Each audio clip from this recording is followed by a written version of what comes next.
Hey guys, welcome. Sorry for the delay. I feel like at this point this should be a default on my channel, but I'm gonna finally watch Gap the Series episode 5. I have been holding on, guys. I was trying to watch it a couple of weeks ago and I was like, no, I have to watch and react. So this is part of the series I started last time, where I just watch the show and then react review in real time. I know like a lot of people like them, but also just like it's a really good way to surpass a lot of the YouTube requirements around reactions. And I'm not necessarily a reaction channel. I love reacting, but I don't think I have the art really down yet. So this will be a watch and review of the Gap the series until I get tired of watching or my eyes start hurt. So let's go to episode 5. So I'll be back. Wow, guys, that was a paradigm shift of an episode. I just finished it, and it's not that I have a lot to say, but I feel like I should, because mostly seeing Moan and Lady Sam's relationship change from like the undertones to like much more explicit. The drama and the music and the atmosphere when Lady Sam confronts T, Yuki, and Moan was so funny.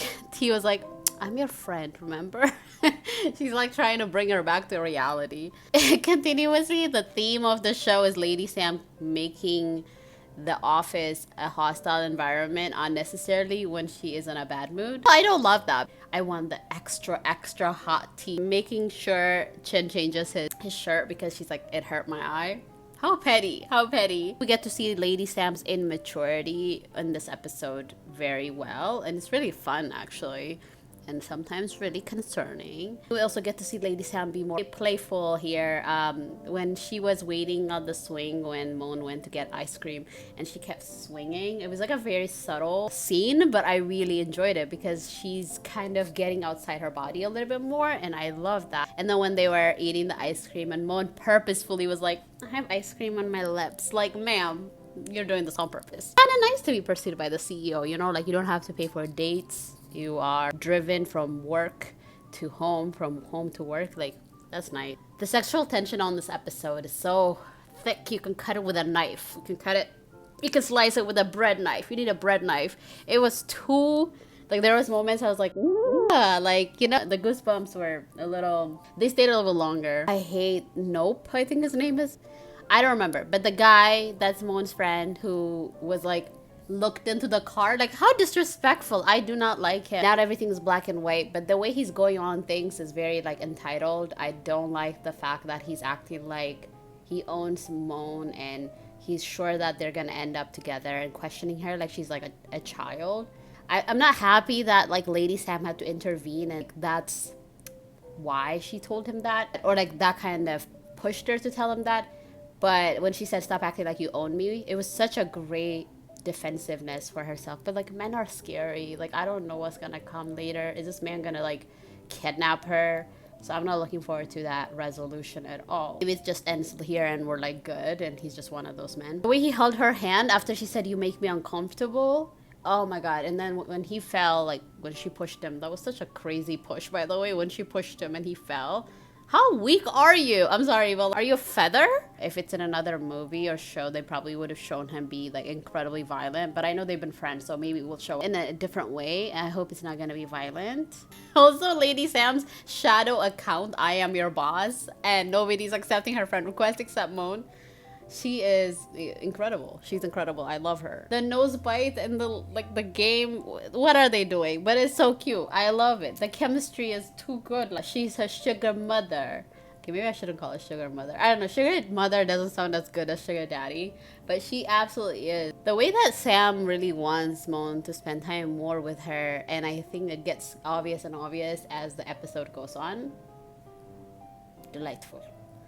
And that's episode 5, guys. So I'm so excited because this episode 5 ended with them like officially making out instead of saying like it's a game. This also has 20 million views for this part, and I'm like, is it because of the kiss or like what is this show like that popular that it got them this many views? So I'll keep that in mind as I go. But anyway, I'll be back with episode 6. Episode 6 was, to say the least, quite out of pocket. I'm not sure what the timeline within the series is. You know, Jean is married, like gets apologized to, and then she gets married, I guess. And then Kirk, the audacity. We'll get to that. But Lady Sam slapped her friend Jean was so out of pocket. That was so crazy. And then it became a whole thing. I was like, oh, it's like a joke. And she's like, oh, I'm so jealous. Literally, she slapped her hard. And the whole like jealousy from Moan when she went the next day and like apologized. The way she apologized to Jean was so soft and cute and very un-Lady Sam like. And I'm like, is this Moan's impact or is this like the part of Lady Sam we just haven't seen before? There wasn't a lot on this episode to really comment on, but I would like to say something about Kirk proposing at Jim's wedding was insane. Like, sir, I dare you to do that at my wedding. Oh my god, stealing the spotlight from me? Wait until next time. It makes sense why he proposed at this, like, not at the wedding. That doesn't make any fucking sense at all. But the fact that he chose to propose makes sense because Lady Sam is like becoming more open, more softer, more vulnerable, and that would attract like anyone, right, including her potential future husband. So I get why he proposed. Like the way he proposed at that wedding, it was not okay. It was not okay. Like, oh my god. Also the whole like Nita was like, Moon, you're kind of cute, you have a lovely face. I was like, oh, Nita, like I get it, like Moon is cute and Nita sees this. So Lady Sam better get her shit together because Nita's coming to snatch up. This was quite angsty, unexpected episode. And I think the chemistry is still great. And I want to see them more. I want to see them more, like just besides the family drama and the friend drama. I do want to see them spending more time that is outside of their game or whatever this arrangement is. So let's go to episode 7. That might be my last one for today because my eyes are kind of getting like a little tired. I don't know, I'm not like I used to be. I can't watch more than 3 episodes in one sitting. Hi guys, I'm back with episode 7. Episode 7 was... It was a lot. I have very few things to say. Before that though, the bath scene, why was that so cute? It reminded me a little bit of Why Are You? You know, the ZN Saints scene. Do you know what I'm talking about? If you know, you know. But anyway, they're together. It's official. I mean, they're definitely not addressing anything that is a reality, like the grandmother, the proposal, the company. They're kind of enjoying the now, and I'm kind of loving it, to be honest with you. Sam was like, I like you, and this is why I'm acting this way. I think the consistent centering of Sam's life and Sam and their relationship is definitely going to be a problem.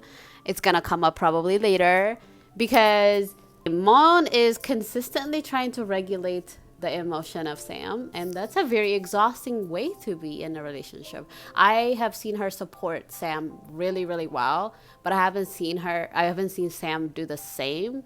She has been kind of reactionary, and I mean, obviously she has a lot of shit on her plate, so I get it. And also I just want to say, Sam's friends, I said this last time too, Sam's friends are the cutest and the nicest people ever. She does not deserve them. They're just so supportive and they treat Moon really, really well. They're just like really considerate and kind people. And you wouldn't think that type of friendship gets fostered from the way Sam is. Like, do you know what I'm saying? So I really appreciate that kind of the foil you see between Sam's personality, like outward, and Sam's Sam's friends and how they actually are and how they show up in the world. It's very obvious to me that Lady Sam spent so much time in her life accommodating and regulating other people's emotions, and for the first time someone is regulating and accommodating her, and she's taking like full advantage, which is great. But I hope some of that becomes, there's some reciprocity down the road, because right now it's very much like one way. I hope we get to a place where it's like mutual, like she supports Moan. Like obviously Moan's life is a lot less complicated, but still she has some shit and emotions that she needs to like figure out, right? because she's been generally a very accommodating person in the way that she lives her life, or things are being accommodated to her. There's no like in the between. She started treating Moan a little bit like one of her little friends, you know, like you get what I'm saying. But it's like, no, like Moan is like, you gotta be explicit with me. Or like I'm so happy that she pulled that out of her, and she actually told her like, I like you. Is that what you want me to do? I hate you. Is that what you want me to do? That's a very accommodating personality, and I really like the writers wrote it in that way, or that it was directed in that way. But can I just say, my takeaway from this episode is like, it's nice to date someone rich, you know. It's nice to be pursued by someone rich. They're having 1 day anniversary gifts like at designer places. Like that's starting over here. Is it gonna be from downhill from here? Anyways, I want to watch one more episode even though my eyes are hurting. Let's get into episode 8. Guys, what the hell? That was such an angsty episode. I was not I was expecting for some fluff. I was like, oh, it's like day 1 of their being together. No, absolutely not. Moan needs to leave this company. There is no way they're gonna have a relationship in good faith without without removing that power dynamic. I think that power dynamic already exists because of the age gap that exists in between them. That's just inevitable. But in this case, like the company, the fact that she's like her underling, yeah, she needs to hurry that up. Like I know they kind of mentioned it at episode 6 or episode 7 when Lady Sam was trying to like basically push her out so she can date her. Bad strategy, by the way. But yeah, she needs to go. It's just, I can see shit already forming. Also, that scene, the bubble bath scent on your skin. Why was that so hot? You know, they had no reason for being that hot. That was so good. I feel like anything that had to do with scent is so much more sexier. Like, they didn't even do anything. She was just, like, sniffing her. And I was like, it was cute. Whole, like, sequence of them trying to do it and then not expressing it. And then watching the documentary and Sam being like, I want to do that. And then basically ending up drunk the next day to actually have sex together. One of the things I really value about this is because I do watch a lot of BLs, female pleasure or sexuality is like barely discussed. For, you know, it makes sense. It's a BL, it's a boys' love. The openness of their relationship with their friends is one of my favorite things about the show. At first I was like, wow, all their like the friends or the community that they're strongly in relationship with are women, and I was kind of like, oh, why don't they have like a mix or something? Like I wasn't like seeking that out, but I was like, why don't they? But now it makes sense because this show centers female sexuality in a really good way. I think both Moan and Sam are like at the beginning of their journey, but their friends have gone like ahead. One of them is pregnant. One of them is like in a committed relationship, and one of them like sounds like she's like casually out there. So obviously they're much far ahead. Asking for sex advice to Yuki and T was so cute, especially as it was so clear that they just finished doing something when she was like buttoning up. I was like, Yuki, what are you doing? T is the cutest person ever. Oh my god, I want her. Like I said, like I love when female pleasure is like centered. Like at first I was like, oh, they're trying to not be sober. Sometimes you just gotta do that, you know, especially for the first time. Like everyone is nervous. There's a lot of vulnerability of showing your body and all of that fun stuff. Lady Sam is such a fuck boy because she was like, if the mission is completed, I'll break up with Kirk. She sounds like people that are like married to their husband and they have like another family, like a girlfriend or something, and they're like, I'll break up with her, like, you know, in this arbitrary time. It's like, what are you talking about?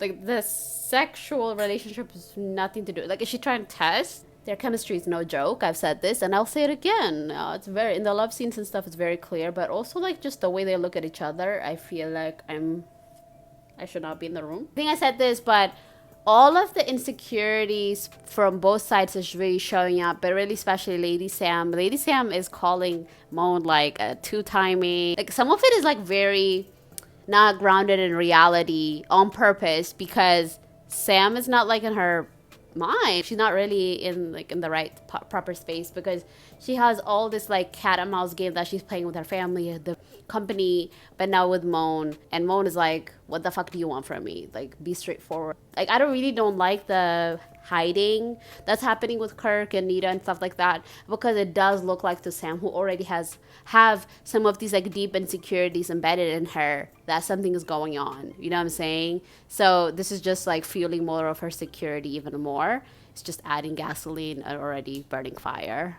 I'm not saying it's Moon's fault, and it's very, very complicated, but I think it's like really unfair to expect Lady Sam to react in a way that seems sane or positive. Episode 9, 10, 12. Why did I forget 11? 9, 10, 12. Episode 9, 10, 11, 12. I will see those in a bulk and I will review them next week, most likely. I'm excited to finish the show. I'm also very surprised by the amount of views, but also very happy. That means people have been watching the show and are still watching it, because some of them have like 13 to 20 million views. And I get it, like when there's more skinship, generally people even that are not in this, like who don't consume stuff like this, they just watch it because it's the internet and everyone is horny.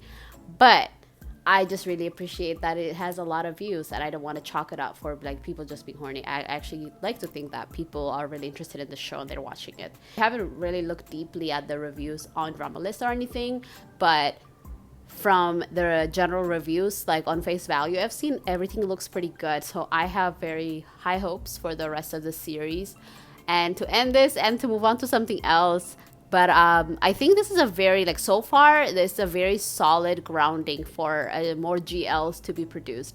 I know GMMTV is doing its own right now, and I'm just excited for more GLs. I think they need to just exist or coexist alongside BLs. I know there's a lot of discourse with that because there's a lot of discourse about everything, but I just feel like it's so far I'm enjoying it, and I definitely have some criticisms that I will definitely talk on once the show is finished. But so far, I'm having a good time, and I hope you are too.